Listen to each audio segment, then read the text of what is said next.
Hello everyone, in the course of days to come by, I'm going to be trying to review every single One Piece arc, and then I'm probably going to end it off with a ranking video. Who knows when that will happen. And don't mind the cicadas in the background. I just like the outdoors, and fuck you guys if you guys don't like it too, because the outdoors is God's country. Anyways, so Romance Dawn. Let's start off the first arc,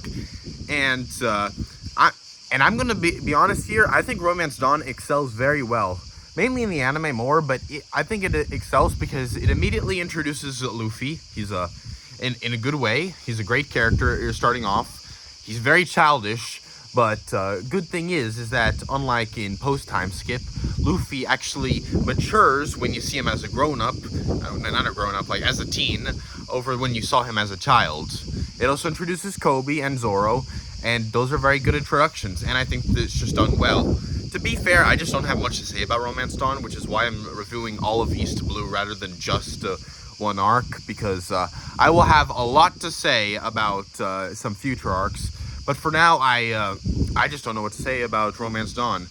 Also, I'm going to be giving a number ranking for each one of these arcs, so it's basically going to be 1 to 10, on a scale of 1 to 10. So let me just break it down for you.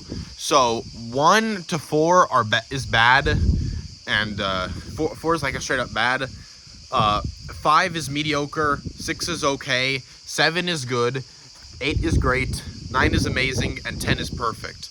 I know nothing is really perfect, but what I'm saying by perfect is that's where like I'll put the best arcs. Okay, so Romance Dawn, it's a solid 7 out of 10. And now we're on to Orange Town. And Orange Town, it's alright. It's okay. So yeah, it introduces Nami and Buggy. But because Buggy's still a villain in this arc, so he's not very good in this arc. I really prefer later arcs when Buggy is not a villain. Like, he gets good in Impel Down, but for now it's like, I don't know, it's just there's the dog, stupid dog. I freaking hate that dog, by the way, because everyone acts like it's such a sad story. When have you morons ever heard of the freaking dog story of the dog waiting for his owner? Haven't you guys seen anything ever? That's like the most cliche thing imaginable. I know I'm using words like cliche and all that. I know nothing's original. Simpsons did it, blah, blah, blah. But man, it is just like, so I've seen this so many times. When I was watching this for the first time, I was like, yeah, that's kind of nice. I've seen it before, though. Yeah. Also, the dog in the anime, for some reason, is voiced by like a human. I just expected it to have a dog like barking sound, but man, it was annoying. But yeah, it was a fun fight with Buggy. The thing is, in retrospect, this arc looks a lot worse, but when I first watched it, it was like very fun. Now, as for what rating I'll give this arc, 6 out of 10. That's fair. All right, now we get to Syrup Village, and this is the first arc I don't like. Now, when I first watched it, I was like, yeah, this arc's pretty good. I don't mind it. Well, it is not good. Like, in my opinion, it's just bad. And I think this arc deserves at least a 4 out of 10, if not a 3. Why? Because there's nothing to it. There's Usopp, but Usopp's big character arc happens in Arlong Park. Like, in reality, you can skip Syrup Village and just say, oh, Usopp's in the crew. Like, you can, like, I think Kuro has some cool attacks, even though I can't eat the Meow Brothers, whatever those guys were named, are pretty lame villains. Nami, there's nothing in Nami. Luffy has some entertaining moments. That's like those are like the redeeming aspects of the arc, but I think Syrup Village is the first time One Piece is pacing, and I'm not even talking about the anime, I'm talking about the manga, because I'm not talking about the anime here, because if we talk about the anime, some arcs will get better advantages just due to the budget that they were given. So, in general, I think Syrup Village is a bad arc, and it just is too long, because, like, 20 chapters, this arc could be 10 chapters, because all it amounts to is, they meet Usopp's a liar, they fight, there's the reveal of Kuro, and I think that's in the first two chapters, and then immediately there's the attack, and then you can just put the attack, and of course it has the standard One Piece BS of dragging along the story through arbitrary means. This time it's because Nami's being a bitch and throwing Zoro back while there's the whole slippery slope type thing. And of course, Luffy has to fall asleep halfway through because plot has to happen. Yeah, that's something that a lot of One Piece arcs have a problem with. It works in the favor of some, but not in this one. So yeah, I'd say this is a 4 out of 10, maybe 3 out of 10 arc. It is not very good. Now we get to Baradier, though, and I think this is the first 8 out of 10 arc. And this arc is very good. Alright, okay, let's start off with the positives, and then I'll get to the few negatives. So, positives, Sanji is not annoying in this arc, and he has a good character arc. It's all good. If this was your only exposure to Sanji, he'll be some people's favorite character, and I completely see why. Sanji is just cool in this arc. Zoro versus Mihawk. Excellent fight. That is an absolutely excellent fight. Sets up Zoro, puts you on in the knowledge that he's completely on board with being part of Luffy's crew. And it's an excellent start to Zoro's character. Nami, it sets up Arlong Park. Great for her. Usopp, yeah, Usopp is kind of irrelevant in this arc. Irrelevant! Yeah, sorry, Rice Gum reference.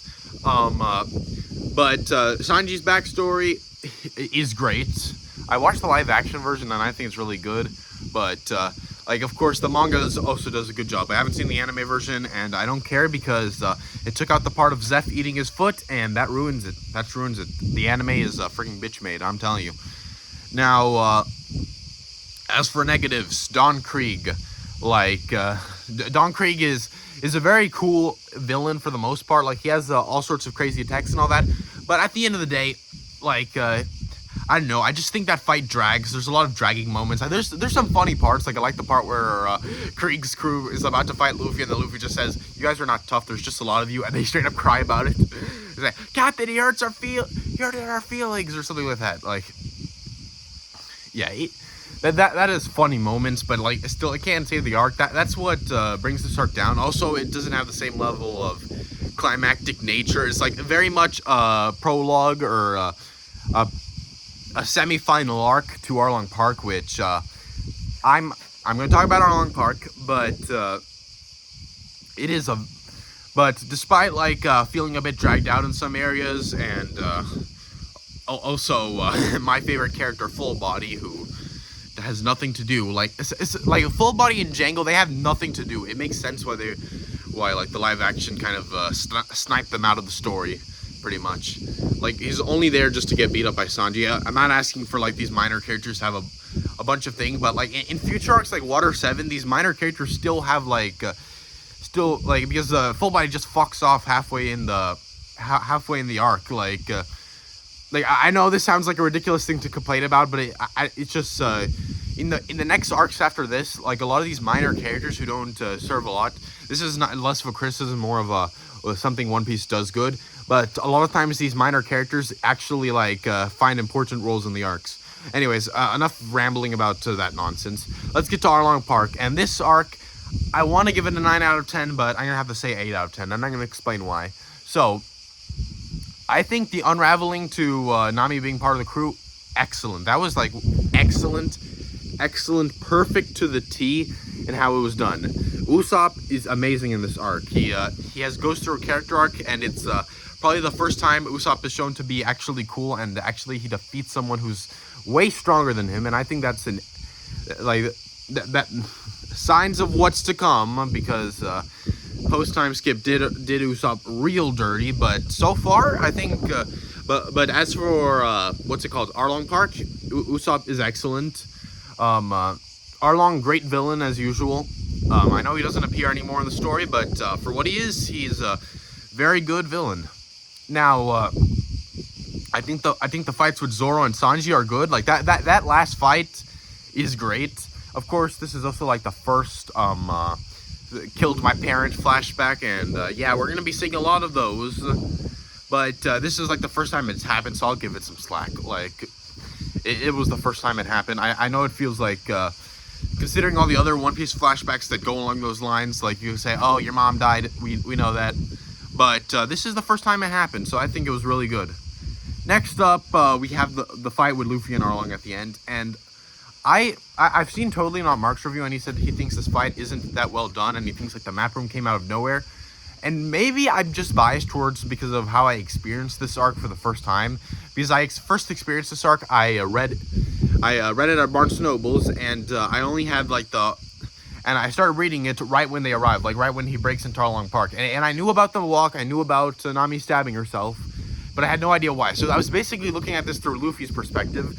So seeing the room was kind of like, oh crap, this is what he's been doing to Nami this whole time. Like I had no idea about any of the mom killing stuff. Like, so yeah, I know it's kind of stupid to say that, but yeah, it works.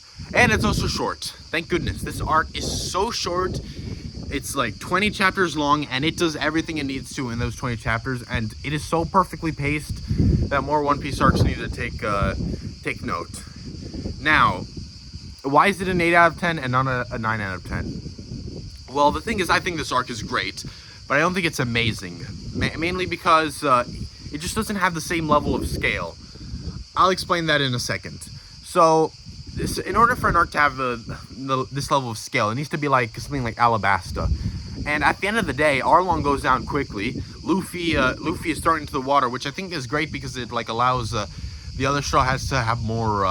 It ups the tension, but at the same time, it's more Oda stretching out arcs. I just said this arc.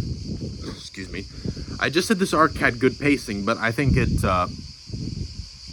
I think this one moment was kind of lame, in my opinion. Like I was like, dude, like, what is this? And plus, Arlong just sits there the whole time, just waiting for everything to be over.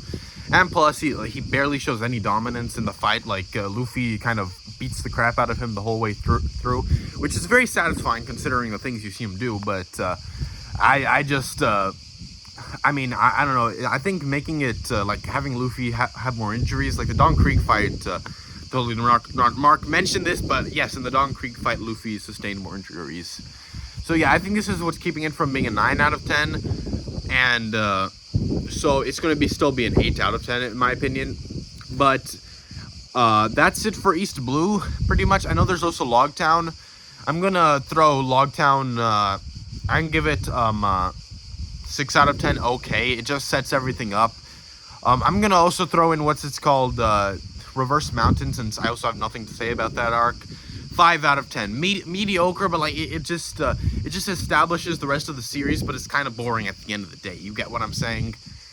Like, there's gonna be arcs that are worse than this, but like they're gonna be worse because they're worse arcs and not because I think less happens. Because like Reverse Mountain, it barely wastes your time. Like, it's like a few chapters, a few too many chapters, but it's like, but still, like, it's kind of a quick lore dump. Yeah. So yeah, next time I'm going to be talking about the Baroque Works saga, and I'm going to glaze Alabasta some more. So, see you guys next time for the next One Piece reviews, and stay tuned for Wano, because I'm going to have a lot to say. And my arm's hurting since I'm holding this camera up. Damn. Yeah, I'm just stretching out video time right now. Have you guys seen this one movie? It's called Superman. I haven't. Is it good? I don't know. Who cares? Ah, whatever. Bye.